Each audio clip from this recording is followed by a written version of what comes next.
Good evening, everyone. You're all likely to be familiar with pictures of the tawny owl.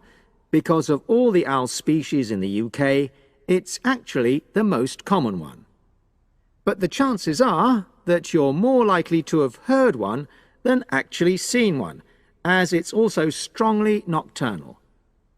This means that it normally ventures out at night. So, what kind of habitat does the tawny owl prefer?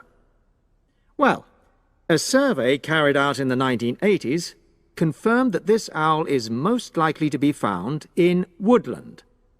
If you look at a map of tawny owl distribution across Britain, you'll only see gaps in the treeless marshy areas of eastern England and in some of the more upland parts of northwest Scotland. However, you can sometimes find populations of tawny owls in urban areas too, either in parks or in large gardens. The tawny owl shows some obvious adaptations to its natural habitat. For example, both its wings and its tail are short, which helps it to maneuver through the trees. Also, the bird's plumage is a mixture of brown and grey, and this provides suitable camouflage for when the owl perches up against a tree trunk. Then there are its large eyes. The tawny owl's visual capacities are considerably better than those of humans, and although it can't see in complete darkness, it's sufficiently well equipped to be able to navigate its way around woodland on all but the most overcast nights. Another factor that contributes to the tawny owl's success as a hunter is its excellent memory of the layout of different areas. If you combine this ability with the owl's strongly territorial and sedentary nature, most populations of tawny owl are sit-and-wait predators, you realize that it has a good opportunity to predict where prey might be found.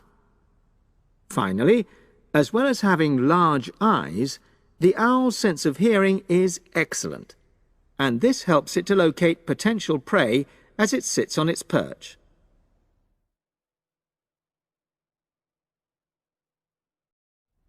Turning now to the tawny owl's diet. Woodland tawny owls feed mainly on mammals, especially small ones, such as wood mice and bank voles.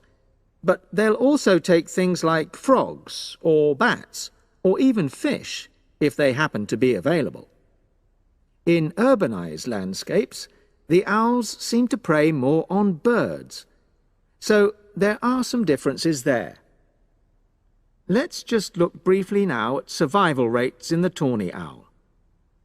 Young tawny owls face a difficult time once they leave home, and 2 out of every 3 are likely to die within their first year. So, with such high mortality levels, it's a good job that established breeding pairs can produce young over a number of seasons and maximize their chances of passing their genes on to the next generation of owls. I've already mentioned the sedentary nature of the tawny owl, but it's not just adult tawny owls that are sedentary in their habits. Young birds, dispersing away from where they were born, rarely move far.